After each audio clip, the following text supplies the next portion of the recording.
উদ্ধার হয়েছে এবং এটাকে গ্রান্টেড ধরে নেওয়ার কোনো কারণ নাই।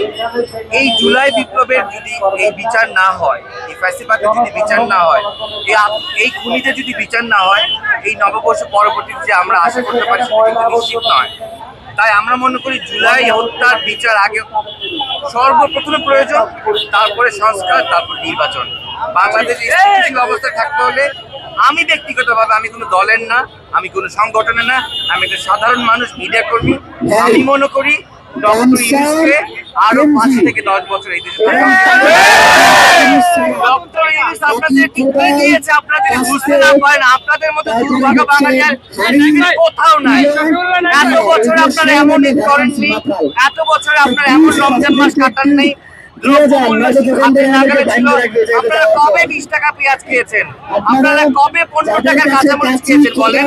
তো আপনারা যদি নিজেদের ভালো নিজে না বুঝতে পারেন, আপনারা যদি নিরাপদে বাড়ি ফেরার আনন্দ ভোগ করতে না চান, আপনারা যদি সত্যিকারের বাংলা কালচারকে ভোগ করতে না চান, তাহলে আসলে ঐক্যবদ্ধ থাকুন, সচেতন থাকুন এবং সর্বোপরি এই সরকারের পক্ষে থাকুন। সমালোচনা অবশ্যই করবেন, প্রয়োজনে সমালোচনা করবেন। সর্বোপরি এই নববর্ষ বাংলাদেশে প্রতি বছর সব ধরনের মানুষের মুখে হৃদয়ে সেই কামনাই করছি। 14,032 পূর্বান্তরিত, সেটাই আমি চাচ্ছি। শুভ নববর্ষ। স্বৈরাচারের পরে কিছুটা কি সংযুক্ত ছিলেন কিনা, আতঙ্কিত ছিলেন কিনা? আরেকবার রিপিট করবেন। স্বৈরাচারের আগুন দেওয়া হলো, আতঙ্কিত শব্দটা এক ধরনের আতঙ্ক ছড়ায়। আপনারা মিডিয়া কর্মী, এই আতঙ্ক শব্দটা নেগেটিভ ওয়ার্ড, এটাকে প্লিজ প্রমোট করবেন না। বলতে পারেন আমরা কি সচেতন আছি কিনা, আপনারা সচেতন আছেন কিনা, এই ওয়ার্ডটা, এই টার্মসে ইউজ করেন। আতঙ্কিত মানে কি? আপনি আমার ভাই, আমি আপনার ভাই, এটা আপনার বাংলাদেশ, এটা আমার বাংলাদেশ। আতঙ্কিত হওয়ার কিছু নাই। যারা আতঙ্কিত করার চেষ্টা করছে, আমরা বিশ্বাস করি না তারা সব ফলপ্রসূ হবে এবং তারা দেশ ছেড়ে পালিয়েছে, তারা কাওয়ার্ড, তারা কাপুরুষ, তারা শয়তান। শয়তানকে কখনোই ফেরেশতারা ভয় পায় না। আপনার যদি ঈমান থাকে, আপনি যদি সৎ থাকেন, বাংলাদেশ এগিয়ে যাবে। আর ডক্টর ইউনূসের মতো যদি সেই গ্লোবাল একটা নেতৃত্ব আমরা পেয়েছি, থ্যাংক গড, আল্লাহর কাছে কৃতজ্ঞ যে উনি আমাদেরকে এখন এই দেশে হাল করেছে। আই সেলুট হিম, ভালোবাসি, অসংখ্য ভালোবাসি ডক্টর ইউনূসকে।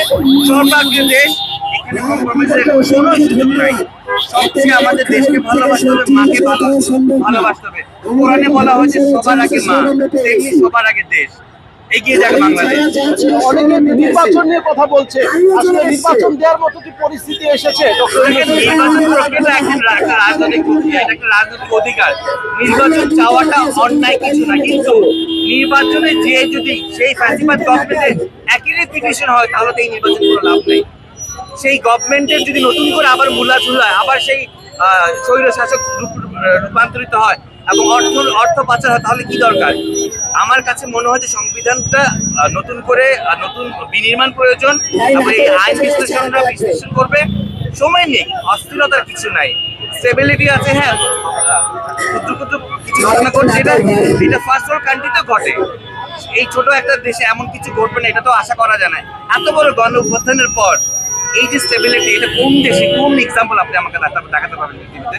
সো কিছু গসিপিং থাকবেই এবং কিছু দুর্নীতির চেষ্টা করবে মানুষকে বিভ্রাট করার জন্য। আর সোশ্যাল মিডিয়া, আপনাদের ইলেকট্রনিক মিডিয়া, প্রিন্ট মিডিয়া, এদের অনেক বড় দায়িত্ব। সাধারণ মানুষজন কিন্তু এগুলোতে ইনফ্লুয়েন্স হয়।